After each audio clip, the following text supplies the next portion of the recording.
Back at it again with my man Stuckey, who is on fire. And Thanksgiving week is never easy because those games come up on you fast.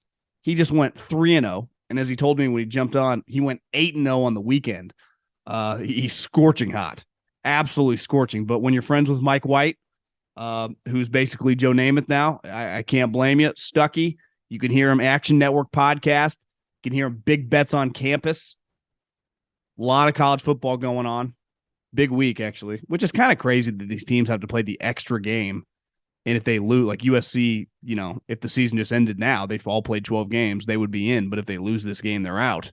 But it is what it is. We'll get the 12-team playoff right around the corner. Stuckey, what's happening? Hey, what's going on, brother? Little under the weather, and I know you are too. So let's grind through this and try to find some winners.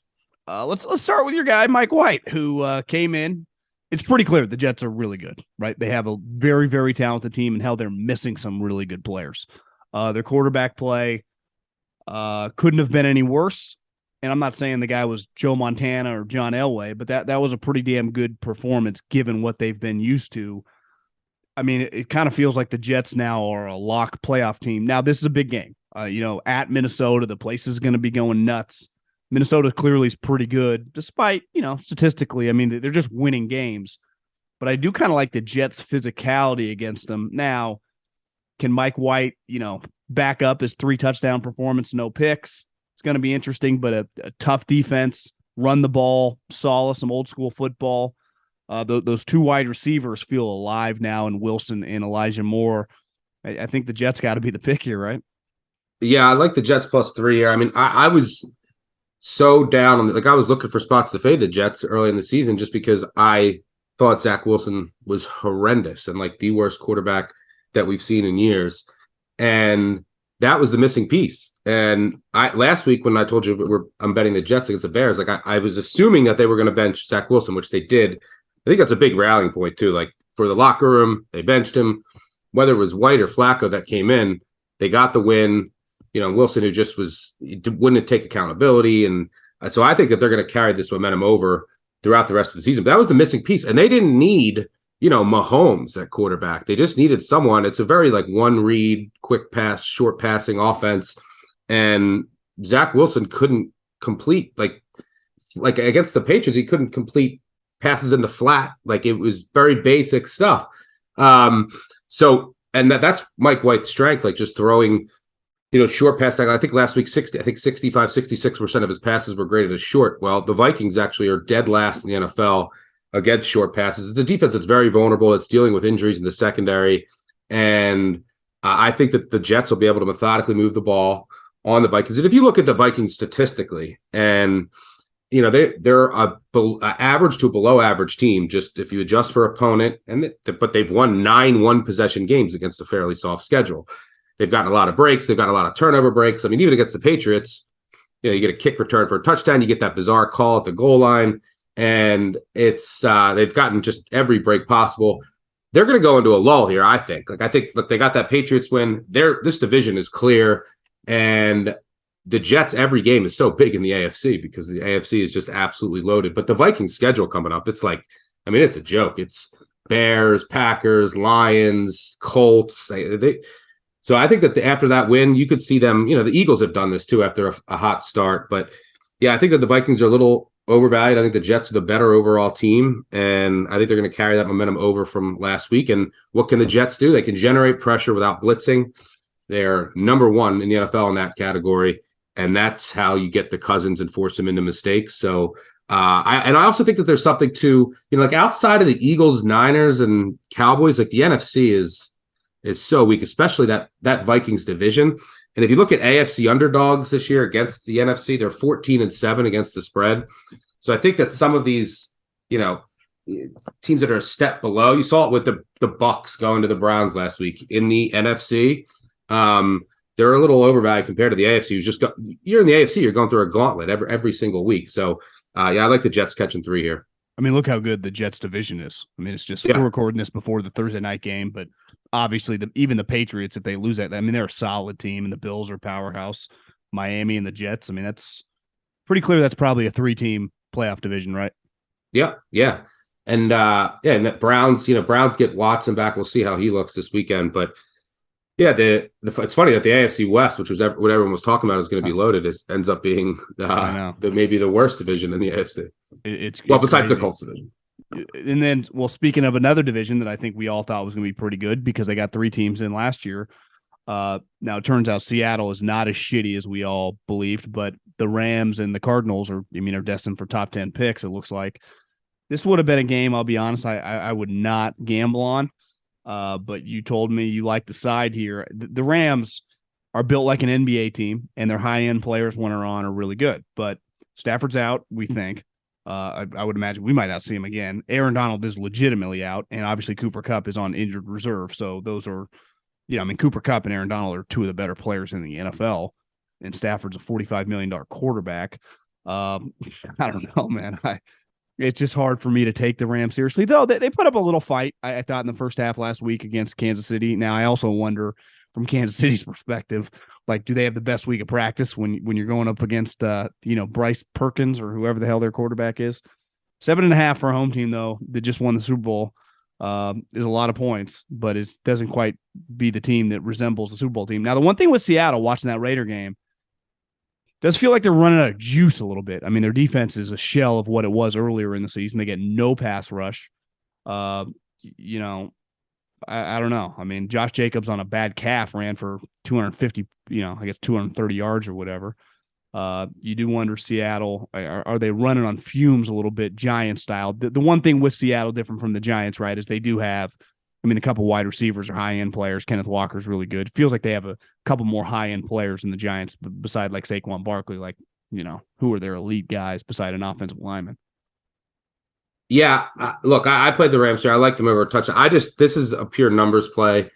And I actually, funny enough, earlier this season on Twitter, I said, if the Rams lose, I think Kupp looked banged up, and then Donald, now they're actually both out. I said if the Rams lose, and Stafford, by the way, was a bottom 5 quarterback this year, a lot because of the offensive line. But I said, didn't he have 9 picks in 5 games? Yeah, he was terrible. He was horrendous. And so, but anyway, I said if the Rams lose Kupp and Donald, they're basically the Texans. Donald's worth 2 points to the spread. He's enormous, and just the attention that he draws in the cast that he can cause, and that's as big as you'll ever have anyone that's not a quarterback be worth to a point spread, 1.5, 2 points. That's Aaron Donald. And then obviously Kupp is massive. So they're basically the Texans. So you can think of it here, you're betting on the Texans. And if the Texans were catching 7.5 at home against the Seahawks, I would bet the Texans. Now the Rams have a little better coaching staff, and this is a divisional game. And you said the Rams are destined for a top 10 pick. Here's the thing. They can't tank. what are they going to tank? The 80th pick? They're tank for the Lions. They don't have any picks.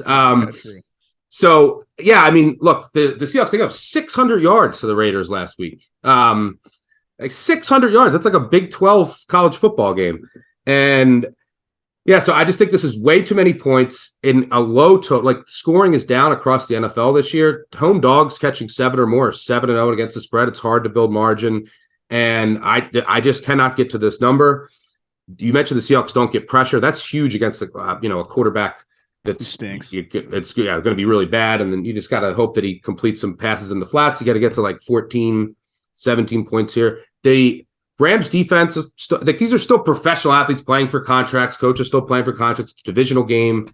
They're still going to show up, and the Rams defense is built to stop the run. They've been one of the best run defenses in the NFL this year. Schematically, it is as well. So even without Donald, they can slow down Seattle on the ground.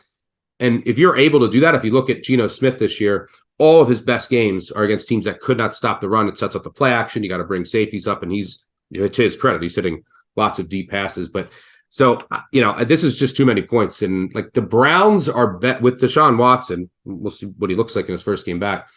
Even with the Browns with Jacoby Brissett are better than the Seahawks, in my opinion. And the Browns are only laying 7 at Houston. And the Rams, even with Bryce Perkins, without Donald, without Kupp, are not as bad as the Texans, who are the worst team in the NFL and do have an incentive to tank. So this is too many points. Just as soon as this went over 7, I said I had to take it. Hold your nose. It's awful. It's horrendous. I know it's ugly, and I don't blame you if you don't want to follow. But yeah, I think the Rams show up here, and it's ugly, but hopefully they stay within a touchdown. This is probably the game of the week, given that it's the rematch of the AFC Championship game. The players are talking shit to each other on Twitter. Obviously Mahomes, best quarterback in the league. Burrow's top 5 and just a star. This Cincinnati's really humming now. Kansas City's really kind of flexed their muscles as probably the best team in the league. I would say the last couple months. This is just a fantastic game, and you would say Cincinnati's still trying to get their swag back from starting slow, even though I guess they've been hot now for a couple months. And this is a big game to me for Kansas City as like, fuck you guys. Last year, I mean, that was the worst half maybe of the Mahomes Reed era against a credible opponent, right? Especially when you factor in what was on the line. So I'd be stunned knowing Coach Reed and the team he has if they don't come out guns blazing in this game. I love the Chiefs in this spot. Yeah, I love the Chiefs too. I had this spot circled, as I'm sure the Chiefs did, right when the schedules came out. And look, this is they don't even have revenge just for that playoff game. They also lost at Cincy in last year when they were up 2 touchdowns again in the second half, and then there was all these calls late, and Cincy was able to run the clock down. I remember, and then kick a field goal at the goal line. Wasn't it the moment at the end at the goal line where they went for 2 or they kept going for touchdowns? They got like 7 shots. Yes. And then they were able to just kneel it on 1st and goal until the clock ran out. They didn't get the ball back. They to kick a field goal. It was a wild game. But yeah, the Chiefs have had this game circled. I mean, Eli Apple, all the corners were talking shit after that game. And what the Bengals did last year, and it worked, is they just the second half they dropped 8, and it completely just threw Mahomes off his game. They stopped blitzing, and they just said, be patient, and he wasn't able to, and then he got flustered, and then everything just went downhill. Well, the Chiefs, I say this a lot, like why I like to fade them sometimes as favorites at home.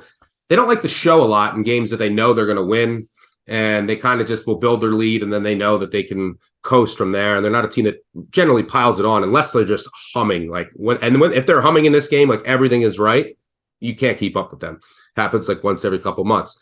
But they're going to have, they've probably been designing plays for what I'm assuming the Bengals are going to do again for all of offseason. And they played the Rams with Bryce Perkins last week, while the Bengals played the Titans. So you bet your ass that Reed spent a lot of that week preparing for this game, while the Bengals had almost a must-win at Tennessee.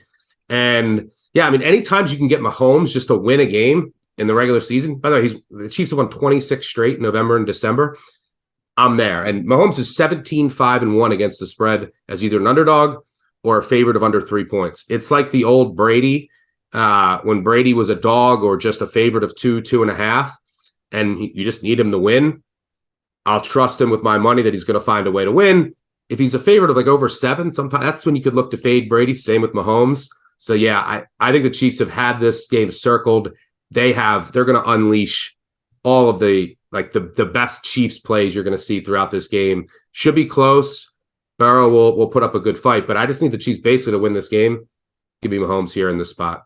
Yeah, that first half too last year in the AFC Championship game, Mahomes was having one of his classic performances, right? It felt like he was on pace for like 7 touchdowns, and then they blew it at the end of the half, and then they came out and they looked like the Texans or something in the it was honestly one of the more bizarre things if you're a sports fan that you've seen in recent memory, right?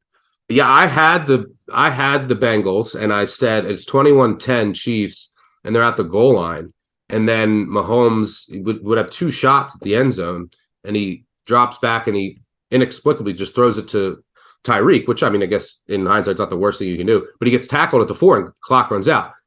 With a Bengals, I had the Bengals plus 7.5.